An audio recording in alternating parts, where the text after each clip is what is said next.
دوستانو یو ځل بیا سلام.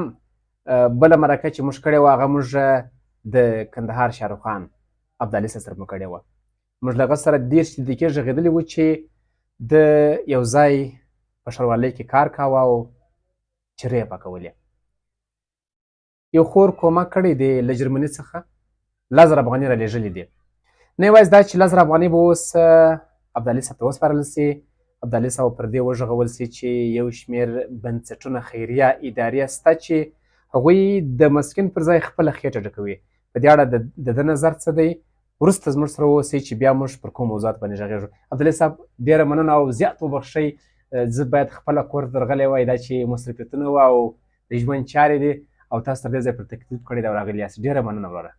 ستاسو څخه مننه سندو صاحب چې زه مو دعوت کړم راډیو ته یا خپل دفتر ته، ځکه چې ډېر وخت کېږي چې دفتر یو ماحول زما څخه هېر شوی چې دفتر نه به څنګه وي.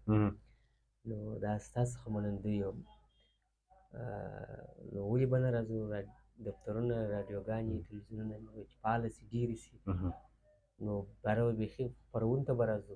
ډېر ښه. هر کله راسئ، د ملت غږ د ملت کور دی. دا د ټولو زموږ د ښاریانو کور دی. هر څوک کولی شي راسي، هر کله راسئ. ابدالي صاحب یوې خور له جرمني څخه دغه 10,000 افغانۍ رالېږلې دي. نن سبا خو غله زیات دي، ټیپ ته حساب کړه. غله خو خیر 1 2 3 4 5 6 7 8 پوره دي؟ پوره دي. نه نه وطندو صاحب دغه خور تاسو یادوري وکړه، نو جرمني څخه ته رالېږلي دي. نو کېدای شي دغه کلیپ بیا وویني، نو اول به د هغو څخه مننه ادا کړو چې اصلا خو باید داسې وای چې یو ورور یو خور ته یو ډالۍ ورکړی وای. نو بس دا نو ژوند دی. ژوند دی. په ژوند کې بیا هم کور یې ودان. مننه د دې چې هر څه ارمانونه یې هغه د خدای پاک پوره کړي.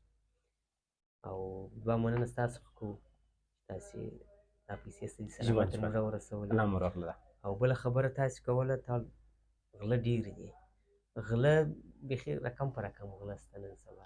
دا د سپینو کالو غله خو بیخي زیات دي د وخته څه. او زما خپله په تمثیلي په کلیپو په دې کې مبارزه هم د هغو خلکو سره وه، جنجال هم د هغو خلکو سره وه چې په سپینه جامه کې غله وه.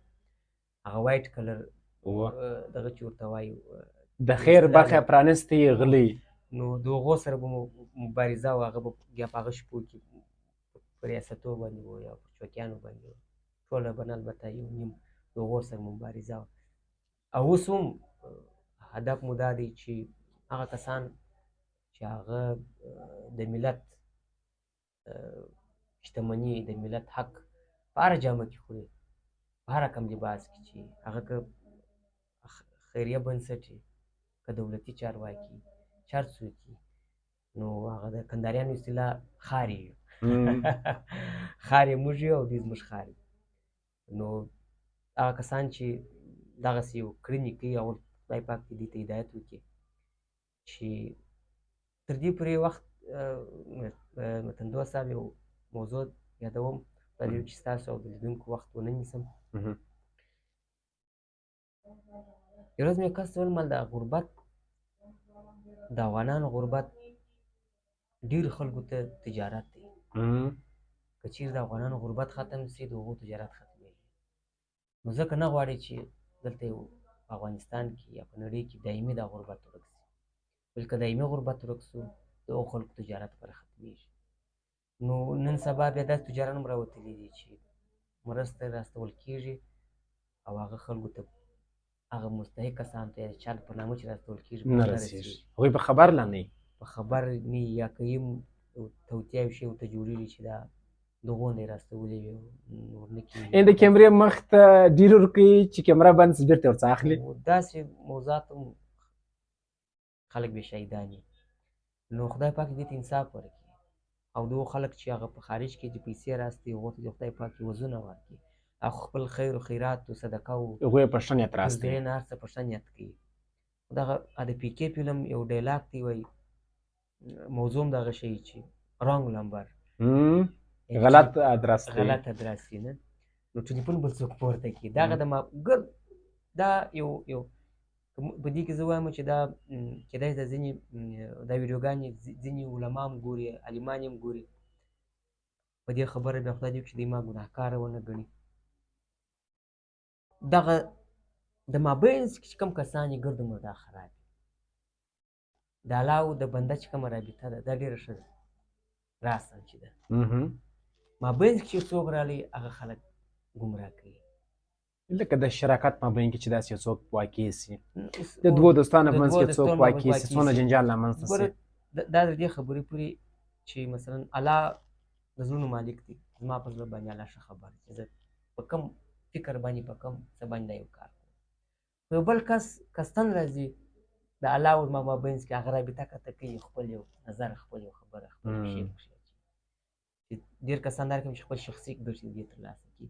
نو دا د خیر او د خیراتو د یو قسم هدف دا شی دی. هغه کس چې د پیسې چاته راست دی، صدقه کوي، خیر کوي، پیرزوی نه لري، هر څه چې لري هغه ډېر پاک وي، هغه ډېر او دلته چې ډېر کسان یې ډېره مستحق وي. خو ډېر داسې کسان بیا شته چې هغه په د مابینځ چې کوم دا رابطه چې دا مې ایښی دی، دا مې ایښي، یا مثلا د رابطه چې هغه داسې خلکو په لاس کې چې نه هغه به رسم خوشحاله سي، او هغه کس چې راست دی هغه چې بیا هم خبر سي هغه د باور د لاسه ورکړي پر نورو، زړه یې مات سي. نو خدای پاک دغو کسانو ته انصاف ورکړي او هدایت یې ورته وکړي چې خپله خوښۍ نه کړي، نورو خلکو باور ورمات. مننه.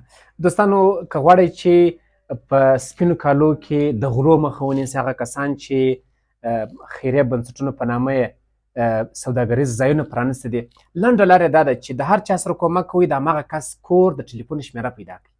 که مو کور پیدا کړ، که مو د ټلیفون شمیره پیدا کړه، بیا غلا نسي ورڅه کولی. ځکه نسي کولی چې ته مستقیم کس ته زنګ ووایه چې ما تا ته دغونه پیسې په خیرات په زکات کې درلېږلې وې، در ورسېدې که یا. دا کسان چې غلا کوي داسې کوي چې پیسې زما په نامه راځي، زه بل ته ورکوم، یا زما په نامه راځي، زما پر ځای بل ته ورکوي. ادرس معلوم نه دی، کس معلوم نه دی، نامعلوم دی. یعنې پټ کاروبار دی، پټه راکړه ورکړه ده. که څه هم په بهر کې خویندې ورونه ناست دي، هغوی د زړه له تله کومک کوي، زړه یې دردېږي، ان ژاړي چې دا کومکونه رالېږي، خو دلته غله ناست دي. که غواړئ چې د غلو مخ ونیسئ، لطفا د هماغه مسکین یا د مسکینې خور د ټلیفون نمبر ورڅخه وغواړئ، نه یې درکوي. که یې درکړ بیا دا سړی پاک دی، بیا غل نه دی. که تاسو د هر چا سره کومک کوئ دا کار وکړئ. عبدالي صاحب، موږ تاسو چې مرکه سره کړې وه، ستا د ټلیفون شمېره هم پر سکرین لیکلې وه، شاید ځینې دوستانو زنګونه هم درته راولي. اوس دې بیا ته د ټلیفون شمېره بیان کړه چې ځینې دوستان که غواړي بهر میشتې ورونه خویندې که کومک کوي، ستا لمبر به ورته پروت وي، موږ یې پر سکرین هم لیکو، ته ورته وم وایه. لمبر دې څه دی؟ زما ټلیفون شمېره هم ده، وټساپ هم په دغه باندې دی، 080 هغه کوډ خو نو افغاني کوډ خو نو زه اخو نو هر څوک پوهېږي، سر ورسره خلاصېږي. همدغه مې شمېره ده، او دغه نو د هغه وخت شمېره ده چې بس د هر وخت ملګري مې ده، بېخي د ډېره وخته دا یوه شمېره ده. نو بس یوازینی دوست چې ستا څخه لاس نه دی اخیستی هغه د ټلیفون شمېره ده. نه ډېر دوستان، نور خو نو اکثریت لاس اخیستی، اکثر ډېر بیا داسې دوستان شته چې لاس یې نه دی اخیستی. اخو دوست نه یې خو ورور یې، اخو ځان یې، وجود یې. نو ډېر کسان اوس هم زه هغو منندوی یم، اکثره کسان خارج چې ډېری زموږ لیدونکي تماشاچیان دي چې اوس هم زما یو صفحه ده چې په هغه باندې اکثره وخت ډېر دې قسم کلیپان په د ټلیفون کې جوړوم، پورته کوم. نو ډېر کسان اوس هم که نور څه نه وي هغه شاته مو ولاړ دي، هغه تشویق راکوي، هغه لایک راکوي. نو آباد دې اوسي، خوشحاله دې اوسي. او ډېر کم کسانو چې په داسې په دغه رقم حالاتو کې د کندهار خبره لاس یې لګوي، خپل چارو کې وه. تر عمل در سره وه چې په تا کې ګټه لیدله، کله چې په دې پوه شوه چې نور ابدالي موږ ته ګټه نه سي رسولی.